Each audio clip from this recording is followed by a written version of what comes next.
Hello, everyone. And I am so excited. I'm on the ninth dimension, y'all. I'm on the ninth dimension. Welcome to the 44th lesson of A Course in Miracles. And we have a treat for everyone. The 44th lesson is God is the light in which I see. God is the light in which I see.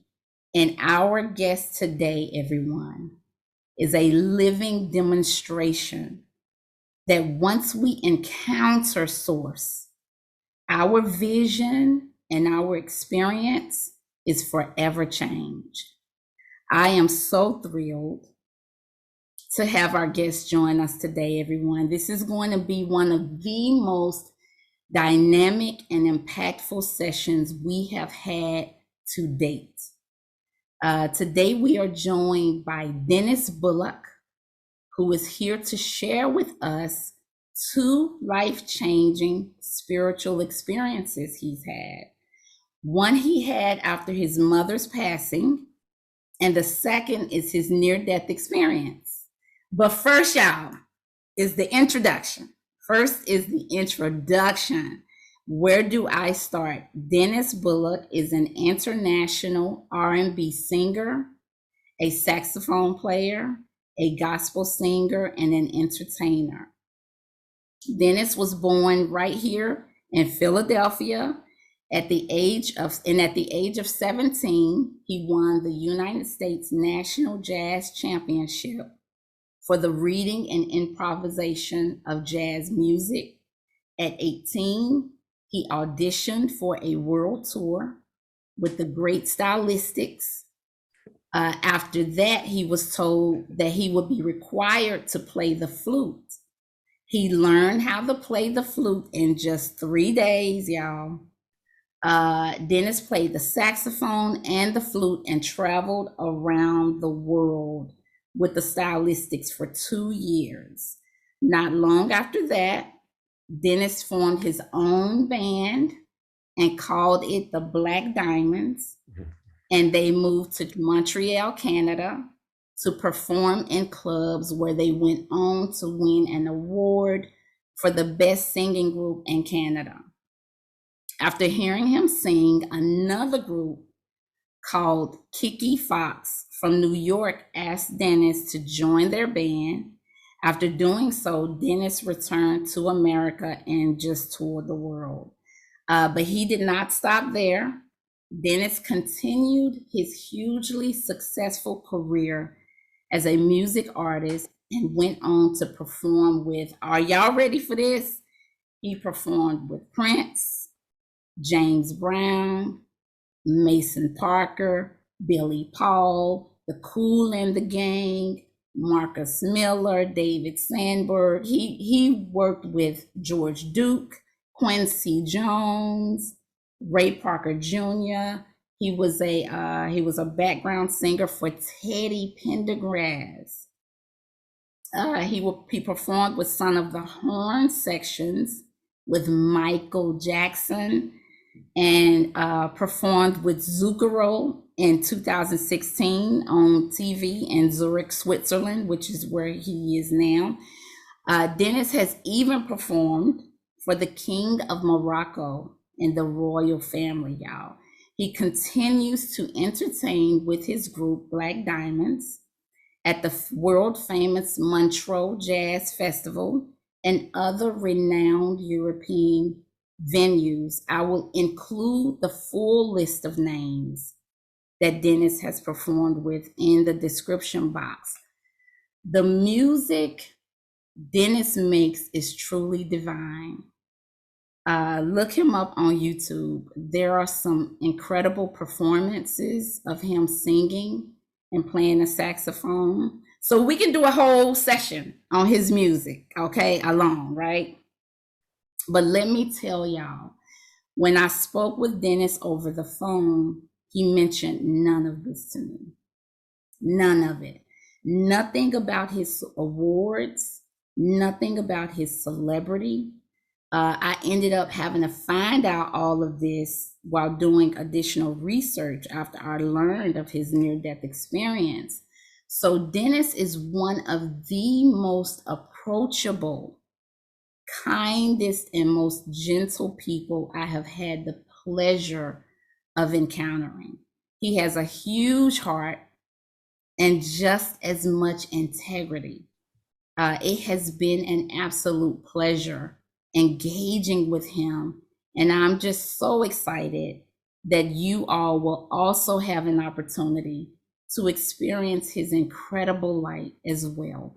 So, welcome, Dennis, to the Hello, Sharing Group. Loretta. Thanks for having me on your program. You're I'm so welcome. excited to be here and I'm so happy to do this interview with you and also your friends. Um, it's just a big pleasure. Like I said, when I first saw your channel, I was so blown away at the concepts you were talking about. They were matching all my downloads to the T. There was nothing you had said that was not correct. It all was matching perfectly. And that sent chills up and down, even now, um, because most of the time, people who match my downloads are people who have had the NDE experience. And you haven't had, but you were all so correct, and your light just shines so bright that I couldn't. I could never turn an interview down with you. Oh, thank you So so that's much. That's that thank you coming from you. That's an honor. Thank you so much. That's encouraging to hear that. So we are so excited. We are waiting to hear about your near-death experience and your other spiritual experience. I'm going to mute myself and I'm just going to let you have the floor. okay. Well, I'm going to start first with my mother. There were two experiences. Um, the first one was with my mother. Me and my mother were very, very close. Um, she was really the light of my life. She used to wake up in the morning and say, "Did you hear the birds? And listen how wonderful they sound." And she bought me my first saxophone. I'm a musician. I'm an artist. I'm a singer and saxophone player. My mother didn't have a job, and she saved her money for 3 years to buy me my first saxophone. So me and my mother she was the love in my life, you know. Um, she put the kindness and the joy about life. And uh, she got ill, and then she died. I was 29 years old at the time. And when she died, my world crashed. I was not ready for that. And so I was living in Montreal, Canada at the time when she died. And yeah, I came back to Philadelphia I spent like 3 hours in a hospital room just crying over her body because I just loved her so much, and I couldn't accept it. And so then I went back to Canada, to my apartment, and Montreal, Canada. And every night I would go to the bar and have drink, and come home to my apartment, sit on the side of my bed and cry myself to sleep. That was like about a week and a half into the after her death. Um, and this one particular night, that was my routine. I would come in my room, turn out my light, sit on the side of my bed, cry myself to sleep.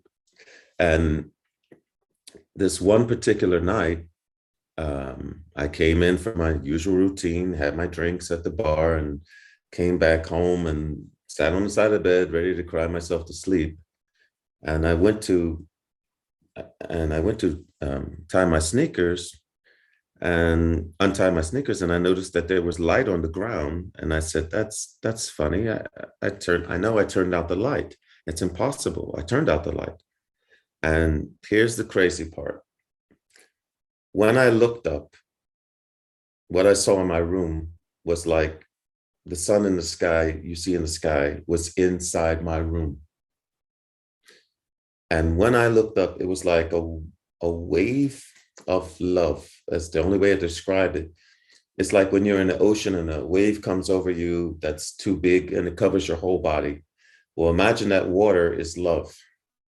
And it just covered my whole body. And now in the sun that was in my room, there was like two stars that came from inside this sun. One star was a little bit bigger than the other, and they both just floated in front of me. And I noticed I had the feeling and the impression from the little star that it was my mother. I knew it right away. And the first thing I said to her was, "Wow, it's like that over there, Mom." I couldn't believe what I was feeling and seeing.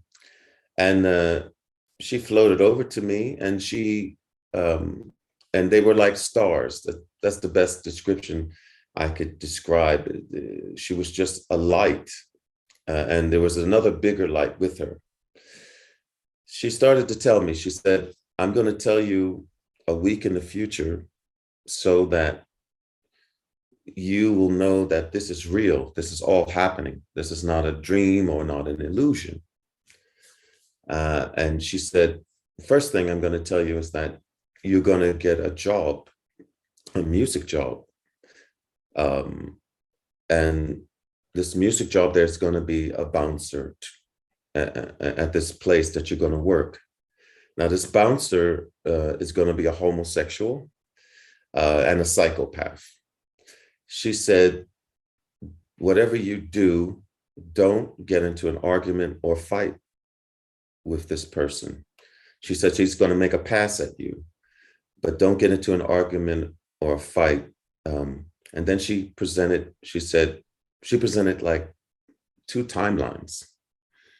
And she said, one timeline, you're going to kill him.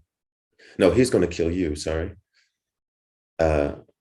And the other timeline, you kill him, but you go to jail for the rest of your life.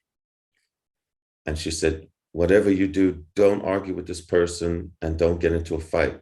Now, I was in my 20s. I call it the roaring 20s. So I was wild, and I have nothing against anybody who's a homosexual, lesbian, or trans, or whatever you feel. I have nothing against that. But I was in the type of person that if you know that I'm not that way and you come after me, it's like a disrespect for me. And I was prepared to defend my manhood, you know. So, and my mother knew me because I call it the roaring 20s, because I was like, I wasn't looking for trouble, but if trouble came my way, I was ready for it, you know. So, but she told me, don't get into an argument with this person and don't get into a fight, because she knew me. And she knew that my response would be quite fast if I see somebody's, you know, coming on to me and they know I'm not gay, but they are, and I won't stand for that. So she told me that. She said, don't get into a fight. And she said, also, the girlfriend that you have right now, she has 3 kids that you don't know about. And she said, I've been seeing this girl for about 1.5 years. Okay. And she said she's going to try to have a 4th kid with you, but against your will. She says she's going to maybe lie or about the pill or contraception or something like that. But I'm telling you these things so that you know everything I say to you is true, and that this is a glimpse into the future of 1 week.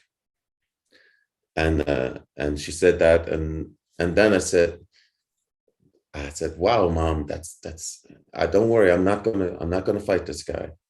And then I turned to my mother again and I said, but Mom, who is this light with you?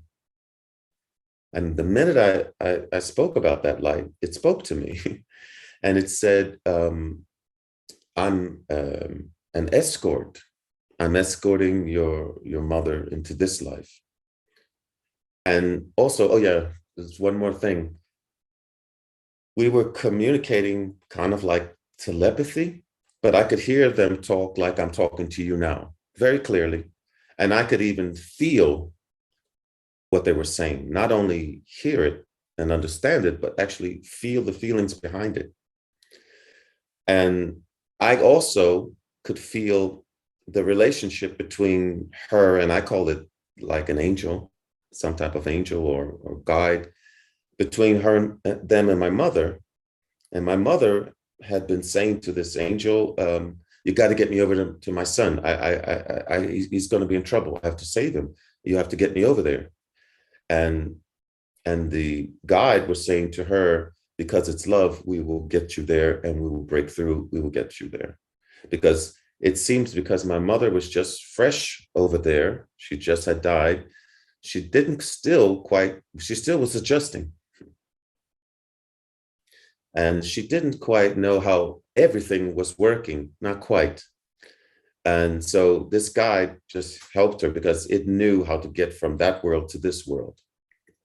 So I could sense that in their relationship when this angel talked to me and told me that I'm a escort. And also, so I said, an escort, wow. And then I said to myself, I said, wow, I got God in my room. I got questions. I said, who's, how many kids I'm going to have? Who's going to be my wife? Why are we here? And the angel easily and calmly in this calm voice said, I will tell you everything, but you won't be allowed to remember. You're only going to be allowed to remember a week in advance what your mother told you. So it did tell me everything. It didn't hold back nothing, but I couldn't remember after the experience. I couldn't remember anything the angel told me except that it was an escort. That was it. So after they told me that, my mother told me, I love you. And she said that I'm going to be around you, but you won't know it as much as you do tonight. You won't know it as much, but I'll always be with you. I'll always be around you. And then she said, I love you. And then they glided back. Sorry. It makes me crazy when I think about that. And then they glided back to the light. And then tears just burst out my eyes. It's almost happening again because every time I think about that experience, it blows my mind. And tears burst out my eyes. And the first thing I said, nobody's ever going to believe this. Nobody's going to believe this.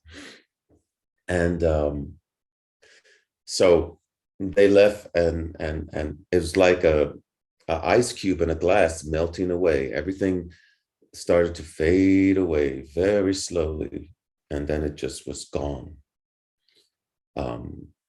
And I was blown away. I didn't know what had happened just now. It was just so incredible that my mind was crazy.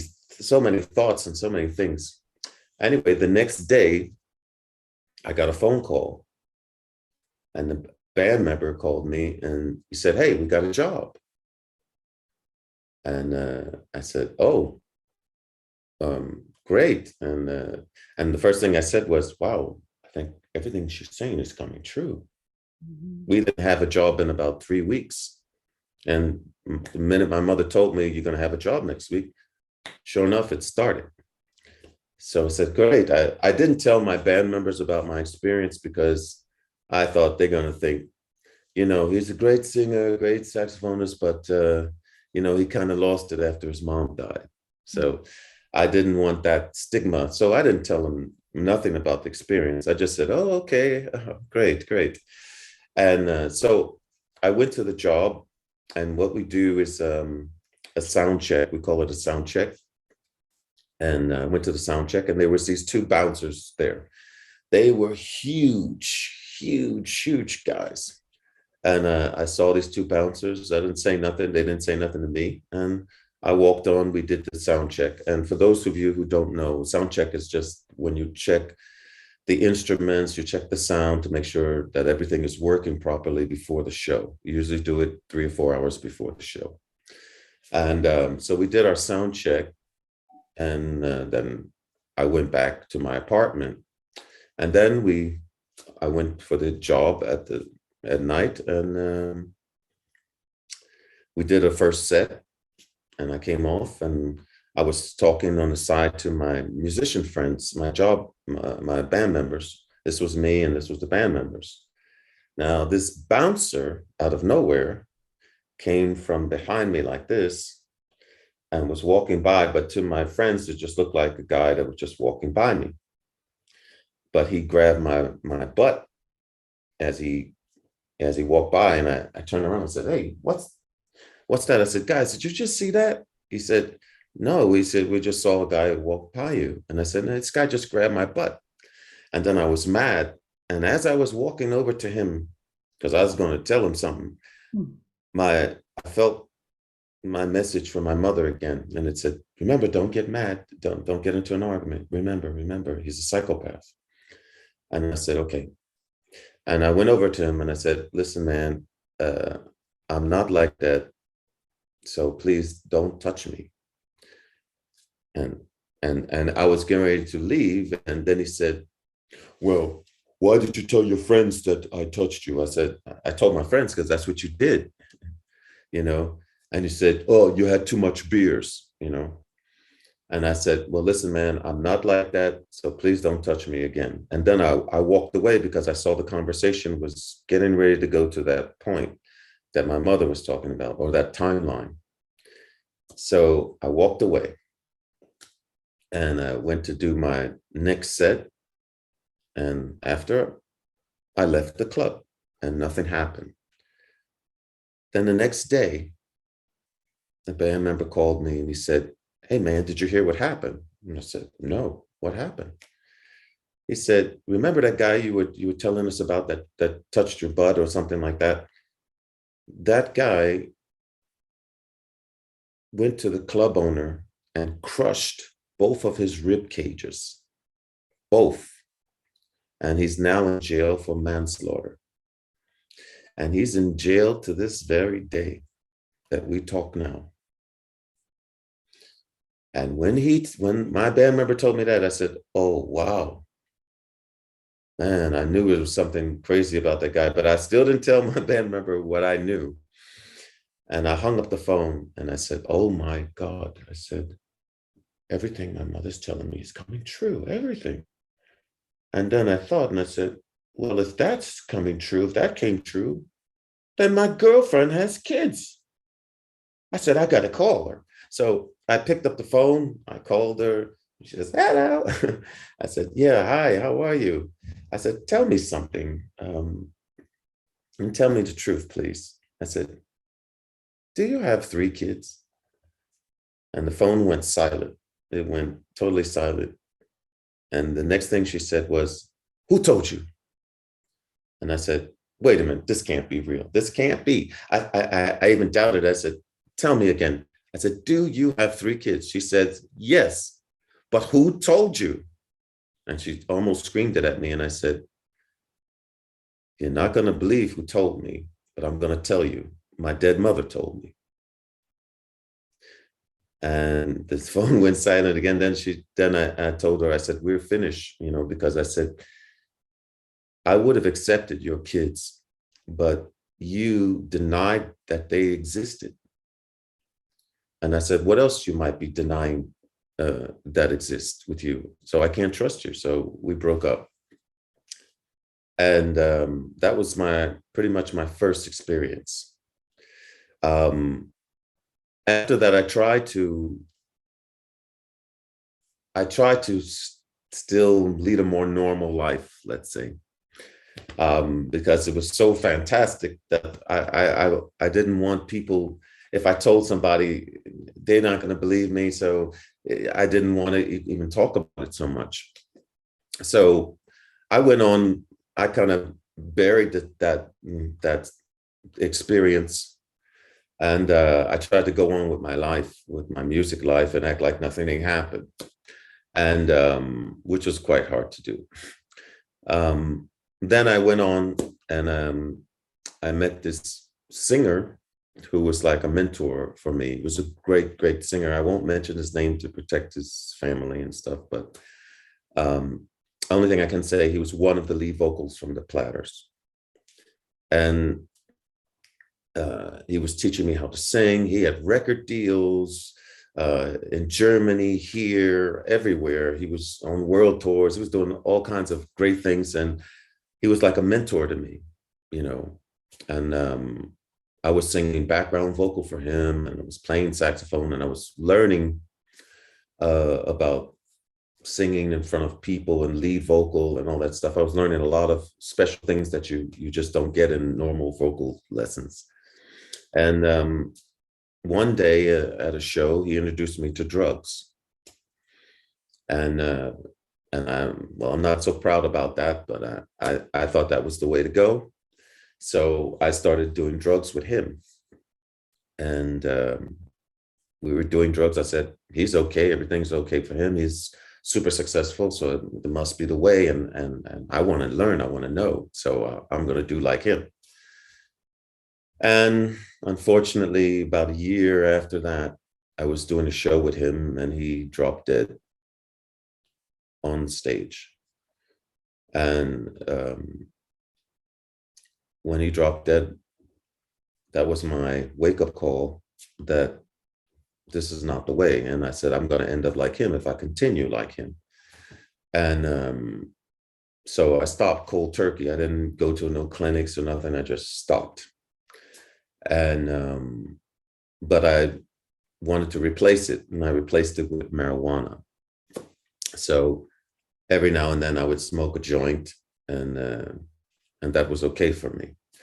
And this one particular time, me and my new girlfriend, we ran out of marijuana, and I said, well, being a musician, we always know other musicians who have marijuana. It's just most likely somebody's going to know how to get you some marijuana. That's not a big problem.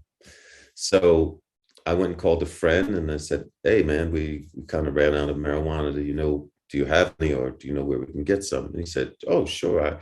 I can bake some. I have some. I can bake some in a cake for you and bring it over. So I said, cool. I said, but I never had it in a cake before. I said, that must be fun. That's going to be cool. Okay, yeah, sure. So he baked it in a cake, and he put, I found out later, he put a lot of marijuana in this cake. And he brought it over, and he left it with me and my girlfriend. So I took a small piece. I cut a small piece for her and a small piece for me. And we ate. It was a chocolate cake, by the way. And we ate the cake, and we waited 20 minutes, and nothing happened, nothing. And I looked at her, and she looked at me. I said, yeah, it must be a bad batch. Do you feel anything? I said, no, I don't feel anything. She said, no. So I said, maybe we need to eat more cake. And she said, yeah, probably, because, I don't feel anything at all. It's been 20 minutes. So I cut half the cake. She ate the other half, and we ate it. And again, 20 minutes went by and nothing happened. And we both said, it must be really a bad batch. There's nothing. I don't feel nothing. Then another 10 minutes went by. Then things started to happen. But what was starting to happen was not us getting high like we thought we were going to get higher. Our bodies started to shut down. Now, I was talking with her, and I would forget to breathe. And I would say, oh, I forgot to breathe. And I was finding it a hard time to move my hands, to move my body. It was beginning to be difficult. And she said, hey, you better call 911, because while you still can, because I'm feeling the same as you. I'm having a hard time to move my body, move my hands, move. And so I said, yeah, you're right. Okay. So I called 911, and I was embarrassed because they asked me, well, what's the problem? And I had to tell them, me and my girlfriend, we ate too much marijuana, and could you help? Could you come please save us? And it was so embarrassing. And they said, okay, we're going to send someone over. And meanwhile, it was getting worse and worse. I was having problems to breathe. I had to push myself to breathe. My heart was pushing. And I was just holding on to dear life until they arrived. And when they finally arrived, it was like 4 o'clock in the morning. We lived on the third floor. Me and my girlfriend, we lived on the third floor, and there was like this winding staircase. And the other neighbors on the second and first, they had windows. So when you call 911, I forgot to mention, when you call 911 and it's about any kind of drug or narcotic, automatically they also call the police. So the police came first, and they wanted to charge us with something, but they had nothing, no evidence, because we ate it. So they they couldn't charge us with nothing. So they left.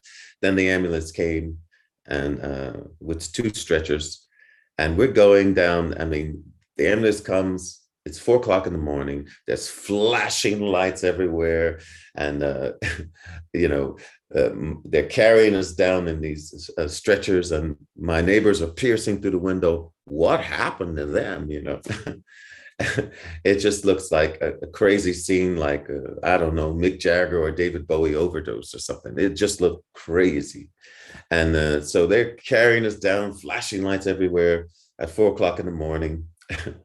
And both of us are in each 2 different stretchers, and they take us in the ambulance, and we're on the way to the hospital. And as we get to the hospital, we're passing the reception at the hospital. And when I looked at the reception, I saw my dead mother again. This time, my dead mother, she was in like full body. She wasn't just a light this time. She was full body. And she had on these clothes that she had put on when she used to go to this. She had a women's club that they used to play bingo, and they go on trips together and stuff like that. And she had these clothes on, which was like when she would go to have fun. And she was looking through papers in the reception, looking for me. And they rolled right by her. And I said, "Hey, there's my mother." Now, I didn't put it at that time, I didn't put 2 and 2 together that you're so close to death. That's why you can see her. They rolled me into one room, and they rolled my girlfriend into another room. And they gave me this black drink to drink. Later, I found out it's called charcoal. And tastes nasty, by the way. And I drank the charcoal all the way down, and I was so happy because I said, "Oh, I think I'm going to be okay. I'm going to survive. I'm going to live." Because it was really hard for me to breathe. It was hard for me to. My heart was pounding to continue with life, and because this whatever was in that cake was shutting down my body. It was not getting me high. It was shutting it down. It was shutting my bodily reflexes. I think my pulse was like 130, and that's very deadly, by the way.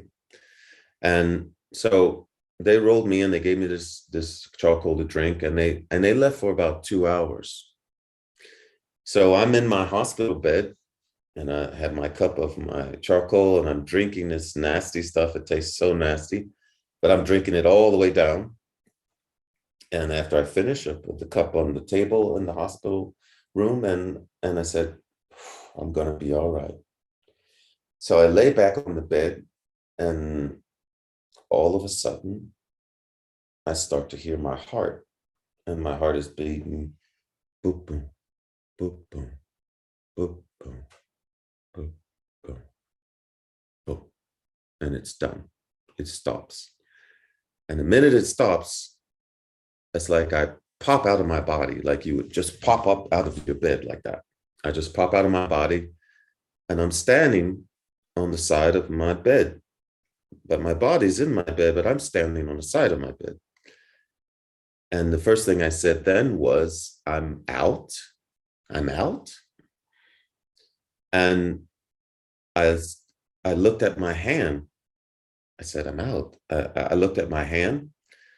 And when I looked at my hand, it was this light bluish grayish color, kind of like when you watch television and you go to the end of the program and there's no more programs on TV and it's the static and it just goes shh. And when I looked at my hand, it sort of looked like that static, but in that static, there's colors if you look hard enough. And so my hand was like this light blue, grayish color. So I'm looking at my hand. And then I hear in my hospital room a drop of water. Now, I don't know why, but to a soul, a drop of water is the most amazing thing in the world. For me, for some odd reason, my curiosity when I was out of my body was at 1,000. I was just curious about everything. And I heard this drop of water and I said, oh, a drop of water, wow. And I mean, in my body, I know, oh yeah, it's a drop of water, it's water. But in my soul, it was a different story. It was like, oh, a drop of water, so precious. Oh, wow, so great. And the minute I thought about the water, my vision went very directly close to it and then back again. And then I kind of floated over there. I didn't really walk over there, but I wanted to get closer and I went closer somehow. I didn't even think about it. And I said to myself, I would like to see that drop of water in every angle that would be possible. And then just like that, I opened my hand and 5 of me appeared. One was on the right, one was on the left, one was in the front, one was underneath the water, bending underneath the water like that. And one was watching them, and I was watching all of them. And they all were me. And that didn't surprise me. And then I noticed that when I would close my hand, they would all come back to one. And I said, oh, wow, that's really fun. That's cool. And I opened my hand again and they appeared. And I do it back again. And I was doing that quite fast. And then I said, I did it for about maybe 3 or 4 times. Then I said, I wonder if I open my hand and I do a little shake, would all 5 of me do that little shake? So this time I opened my hand and I did like that. And they all appeared and went a little shake like that. And then I burst out laughing. And when it was turning into Bugs Bunny. I burst out laughing.